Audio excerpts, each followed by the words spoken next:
everyone, my name is Sienna and this is Sienna Reacts. So I just finished watching Why Are British Names So Hard to Pronounce? And as I was about to exit out, I saw this one, which was how many continents are there? And I didn't know why a video would be needed for this, but then I was actually thinking about it. So in the US, I think we learned that there's like 7, but then I lived in China for a bit and they said that there were 5. And so that kind of like brought me back here. So I'm interested to see how they do it, or like how they're going to explain it, because some people see the Americas as one and like Eurasia as one, and I'm interested to see how they do it. Anyway, let's go ahead, let's get started. When you look at the world map, it's immediately obvious how many continents there are and which countries belong to which ones. No, it isn't. That's right. That's why we're doing an episode about it. Welcome to Map Men. We're the men, and here's the map. Okay.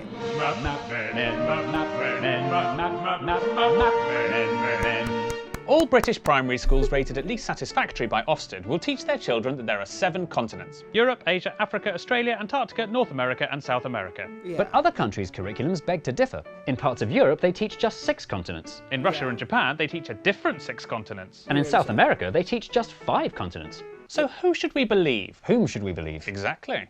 The most common definition of a continent is a large continuous landmass separated by oceans. I like that definition. It's exactly how I imagine a continent. Good for you, Mark. Now take a look at a world map and tell me how many large continuous landmasses are separated by ocean. Great.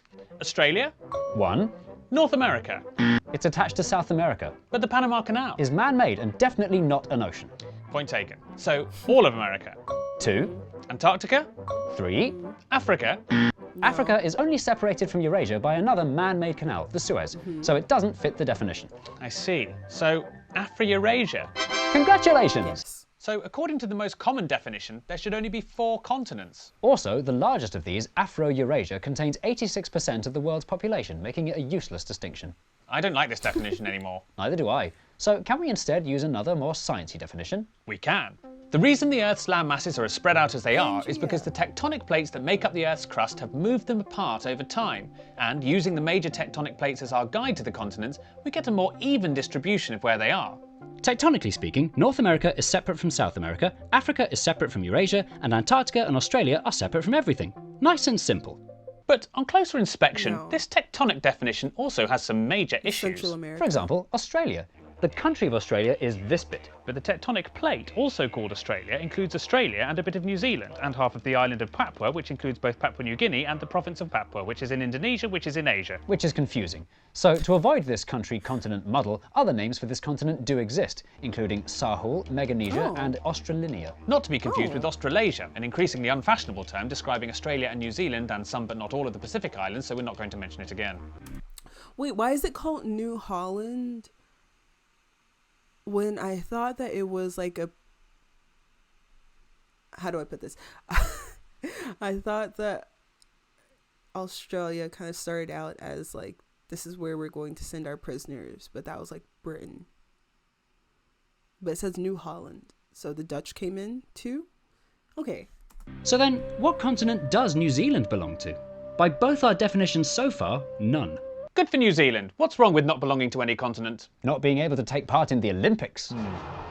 Because this famous 4-yearly competition to see who can host the best fireworks display is open to every country in the world, its 5 continental rings must somehow include them all.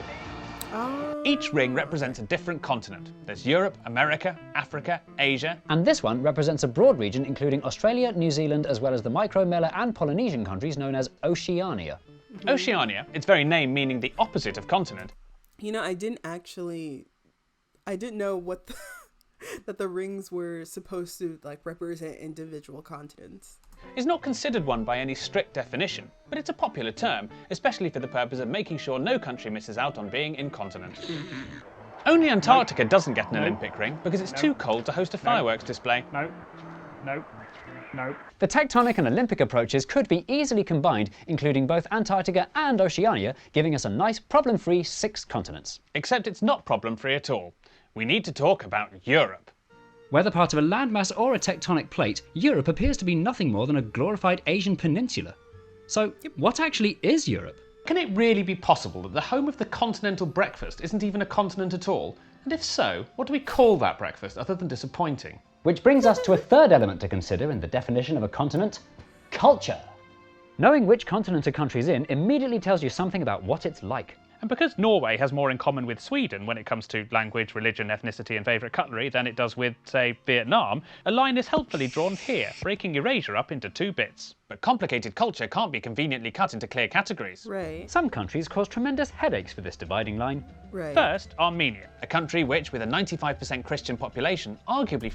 Wait, you can't include half the Kardashians aren't even Armenian because the Jenners aren't Armenian at all. Yeah, but the Kardashians are. falls in the Europe category, but geographically belongs to Asia. And speaking as someone who's a 32nd Armenian, where do you think these eyebrows come from, I can confirm I have no idea what continent it should be in. The second problem country is Turkey, which incessantly Turkey's prides half, itself right? on being an Asian-European hybrid. Food? Asia. Trading partners? Europe. Religion? Asia. Writing system? Europe. This leaves the dividing line with no option but to split Turkey's largest city, Istanbul, straight down the middle, misleadingly suggesting that the populations either side of the Straits of Bosphorus are somehow totally different from one another. One way of solving the problem of where the line goes is to insist that it doesn't exist. Which is the approach. So, like, another part of this is, so I know, like, I have a friend who's from Uzbekistan, right? So Uzbek used to be part of Soviet, so like he doesn't speak Uzbek, he speaks Russian, and like the vast majority of the people there like speak Russian, or I guess like Russia messes everything up because without Russia you could kind of like do a little squiggly, right, to like separate like Asia and Europe, but because of like Russia and because like the USSR and Soviet whatever, right, that kind of changes things. So when you start thinking about culture, it's also changed as well, right? Like Kazakhstan, Uzbekistan, like all of the stands, like a lot of the like Central Asian countries also have like quote unquote like European culture influences as well. Anyway, I'm going off. Anyway, let's keep going. Approach taken by Russia, which should come as no surprise because it's in Russia's interest to view Eurasia as a single continent. If it's divided, that might make people think they're different from each other. And when people think they're different, they like to talk about things like independence. To make matters messier, some European countries have significant territories in other continents. The largest part of Denmark is officially in North America. And France, with dozens of overseas territories, has put bits of Europe in Africa, Oceania, both Americas and Antarctica. Perhaps the best example of the difficulty of pinning down what is and isn't Europe can be found in the insufferable Eurovision Song Contest. Insufferably fabulous! In its first year, just 7 very European countries took to the stage: Belgium, France, Italy, Luxembourg, the Netherlands, Switzerland and West Germany. But with more countries wanting to get in on the pop-tastic action, this quickly expanded, adding transcontinental Russia, dubiously European Georgia, Asia's Israel, Africa's Morocco, eventually giving up the geographical facade altogether with Australia's Australia. What Eurovision demonstrates quite well is that continents are all about politics. Yes. Every continent now has some form of political and economic union. There's Mercosur, the African Union, ASEAN, and of course the EU. But these organisations are rarely drawn on the same lines as the continents themselves. Despite the number of people who confused Britain leaving the EU with Britain leaving Europe, it remains something which, tectonically speaking, we can't actually have a referendum on. Yeah, I was like, wait, how do you can't just like move like Britain somewhere or like move the UK somewhere else. The underlying question in all of this is, why does it matter how many continents there are? Should we even care which one we belong to? Well, no, not really. What the continents really represent is a human desire to use broad generalisations to categorise the world into arbitrary subdivisions. So whether it's 7, 5 or even 6 continents, these subdivisions will remain as useful as they are argued about. Are you really a 32nd Armenian? Yes. Because I'm a 23rd Hawaiian. Are you really? No. Hello. Okay, they're so random with like, okay, anyway. But yeah, that was really interesting. I guess it's like more complicated than I thought or like thought to think about. But like, what do you think? I know that for a lot of like South Americans, when they see people from the US just like saying like, oh yeah, I'm from America, or using America to specifically reference the United States of America, like they get annoyed with it, and like that type of thing. So I guess like it does affect people and how they think about things on like a regular basis.